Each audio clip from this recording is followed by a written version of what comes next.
हो रहा है।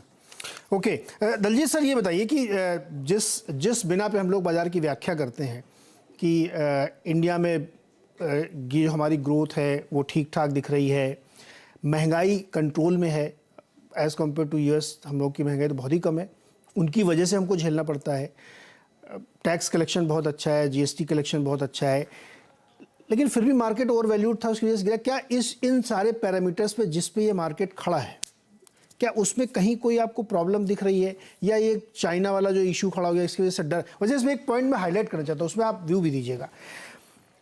जब ये चिट्ठी लिखी गई, 20 तारीख को लिखी हुई चिट्ठी 21 तारीख को सर्कुलेट की गई है ना, पार्टीज को, तो उससे एक मार्केट में गलत मैसेजिंग है। मेरा ये सवाल है, एनालिसिस नहीं है मेरा, कि आपने एक मैसेज दिया कि कोई बहुत सीरियस बात है इसलिए आपने चिट्ठी लिख दी, तो उससे आपने ये मैसेज दिया कि भाई यहाँ कोई गड़बड़ चल रही है, पैसा निकाल लो यहाँ से, और इस वजह से आप देखिए उसी दिन से मार्केट में सेलिंग शुरू हो गई और बड़ी सेलिंग शुरू हो गई और वो कंटिन्यू है। क्या ये भी एक फैक्टर था कि वो जो जिस तरीके से इसमें एक जल्दबाजी दिखाई गई वो भी एक रीजन है? देखिए नीरज जी, बिल्कुल वो तो एक बड़ा फैक्टर है ही, वो सेंटिमेंट का बहुत बड़ा इम्पैक्ट है और सेंटिमेंट मार्केट में बहुत बड़ा काम करता है। इनफैक्ट फैक्ट से ज्यादा सेंटिमेंट ही काम करता है इस मार्केट में। तो ये जो आपने जैसे ही एक पैनिक हो गया कि भाई ये चिट्ठी लिख रहे हैं और मीटिंग्स कर रहे हैं, हालांकि वो सब जरूरी है करना क्योंकि अल्टीमेटली आप हाथ पे हाथ धरे नहीं बैठ सकते, लेकिन शायद उसकी कम्युनिकेशन थोड़े और बेटर हो सकती थी और इस तरीके से नहीं लगता कि भाई बहुत ज्यादा पैनिक की सिचुएशन। जो आपने वैल्यूएशन की बात की, तो एक्चुअली देखें तो हमारा वैल्यूएशन काफी प्रीमियम पे बहुत समय से चल रहा है, तो पिछले काफी समय से ही चल रहा है। जब से कोरोना के बाद से तो पी मल्टीपल ऐसे एक्सपैंड हुए क्योंकि कॉस्ट ऑफ कैपिटल बहुत कम हो गई और उसके बाद जो जिस तरीके से एक्सपेंशन हुआ, तो वो अभी भी करेक्शन के बाद भी I think 1 standard deviation above mean से भी आगे चल रहा है। तो लॉन्ग टर्म एवरेज से सब तरीके से वो वैल्यूएशन हमारा आगे है। एमएससीआई इंडेक्स से देखेंगे तो ऑलमोस्ट 100% प्रीमियम पे है। तो इस तरीके का वैल्यूएशन का कंसर्न तो पिछले काफी समय से लगभग सभी फंडामेंटल इन्वेस्टर्स को रहा है, बट हमेशा दलील यही दी गई है कि भाई इंडिया की एक तो हिस्टोरिकली हमारा प्रीमियम पे चलता है, दूसरा ये कि हम जो है वो मच बेटर प्लेस्ड हैं in terms of various parameters, जो अभी वर्ल्ड में जहाँ पर बहुत सारी तकलीफें हैं वहाँ उन सभी पैरामीटर्स पे हम उल्टे हैं, हम उनपे बहुत बेटर हैं।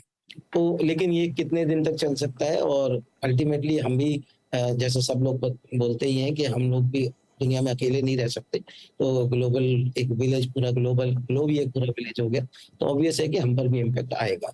तो वैल्यूएशन का कंसर्न बहुत जायज कंसर्न है, बहुत बड़ा वैल्यूएशन का हमारा गैप है जो, और अगर हम देखें तो इंटरनेशनल जो फंड मैनेजर्स हैं तो उनके लिए तो पूरा दुनिया खुली हुई है, और अगर वहां पर बाकी जगहों पे इतना माइनस में चल रहा है, डिस्काउंट में मिल रही है वैल्यूएशन और यहाँ इतना प्रीमियम में, तो ऑब्वियस है कि पैसा यहाँ से निकल के वहां जा सकता है।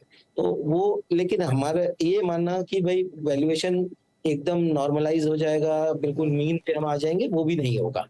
इनफैक्ट मुझे हमारा जो CY23 का आउटलुक है उसमें एक मेजर कारण ये है कि बहुत सारे जो सेक्टर्स, जो स्टॉक्स, जो सेक्टर चलेंगे वो वही होंगे जहां पर जो अर्निंग्स है वो वापस आएंगी। तो अगला साल हम बोल रहे हैं कि एक्सपेंशन नहीं होगा बट अर्निंग्स ग्रोथ का अगला साल होगा। तो जिन सेक्टर्स में अर्निंग्स खराब थी जैसे सीमेंट, स्टील वगैरह, तो उनमें जब अगले क्वार्टर में नंबर्स अच्छे आएंगे तो वहां पर आपको काफी बड़ा इंप्रूवमेंट देखने को मिलेगा। तो हम एक्सपेंशन की स्टोरी खत्म हो गई, अभी अर्निंग्स की स्टोरी रहेगी।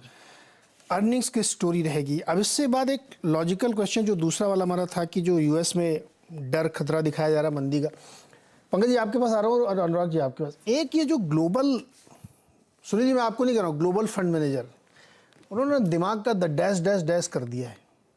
मैं आपको बताता हूँ पिछले 15 दिन में उन्होंने कितने तरीके के सर्वे, एक ग्लोबल सर्वे फंड मैनेजर का निकला, सारे बड़े फंड मैनेजर उसमें, उन्होंने कहा कि CY23 के सेकेंड हाफ से मार्केट में रैली होगी और कम से कम 10% के रिटर्न्स बनेंगे। ये 15 दिन पहले का ग्लोबल सर्वे, गूगल कर लीजिए मिल जाएगा आपको। उसके बाद एक और सर्वे आया, उसमें 2 पॉइंट रखे गए। 18 आपके जो बड़े बैंक हैं जिनके बीच में ये सर्वे किया गया, उसमें उन्होंने 2022 में ये कहा था कि उनको लगता है कि S&P कम से कम 4900 तक जाएगा। बट आप वर्तमान से कंपेयर करें तो 22% के अंडर परफॉर्मेंस है उनके अनुमान से। ये 2022 का उनका था। अभी जो ताज़ा उन्होंने 2023 के लिए किया है, अब वो कह रहे हैं कि 4% का गेन होगा 2023 में S&P में, यानी 4,041 के आसपास कहीं जा सकता है।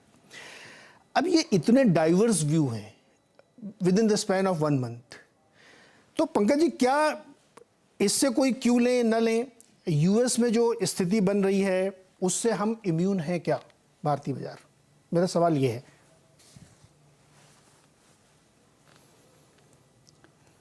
नीरज जी, अगर इसको हम कहें कि क्या यूएस में जो हो रहा है उससे हम इम्यून हैं, बिल्कुल इम्यून नहीं है। Definitely we are part of the global world, और ठीक है टाइम पीरियड आगे पीछे हो सकता है बट उसका इफेक्ट ज़रूर आता है। बट जो एक रिसेशन की बात हो रही है, आई थिंक रिसेशन की बात मेनली हम ग्लोबल मार्केट या यूएस मार्केट की तरफ कर रहे हैं, क्योंकि अगर हम अपनी मार्केट्स की तरफ देखें, अपने चारों ओर देखें, तो कहीं दूर दूर तक रिसेशन का कोई मतलब नहीं है। आप एयरपोर्ट्स पे देखें तो पिछले दिनों काफ़ी ये चर्चा थी कि बाहर तक लाइनें लग रही हैं, 2-2 घंटे लग रहे हैं आपको एंट्री करने के लिए। होटल्स में जाइए आपको कहीं जगह नहीं मिलती, आप मॉल्स में जाइए कोई जगह नहीं है। एंड जिस तरह की जीएसटी कलेक्शन है, तो I think all in all our economy is doing well. और अगर हम अपने क्लाइंट्स के बेसिस पे भी जाए, जो हमारी 1-to-1 बातें भी होती हैं, मे बी स्मॉल और मीडियम स्केल जो इंडस्ट्रीज है वहाँ पर ज़रूर थोड़ा सा एक प्रेशर रहेगा, but the bigger players, the larger players, I think they seem to be doing well.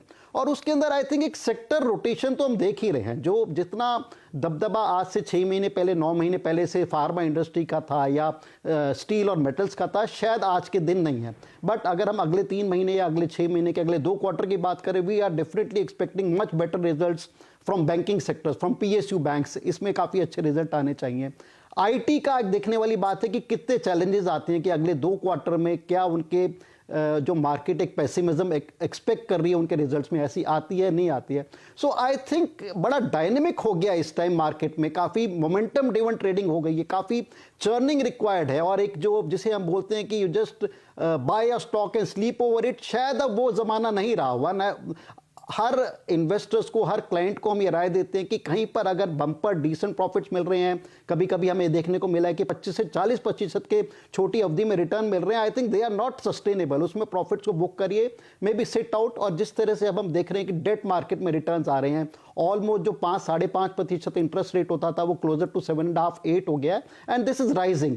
तो पैसा वहां पर भी जा रहा है। So I think it's a very dynamic kind of world. और मेरे को लगता है कि यूएस में रिसेशन आएगा नहीं आएगा, काफ़ी फंड मैनेजर्स के काफ़ी व्यूज़ आ रहे हैं।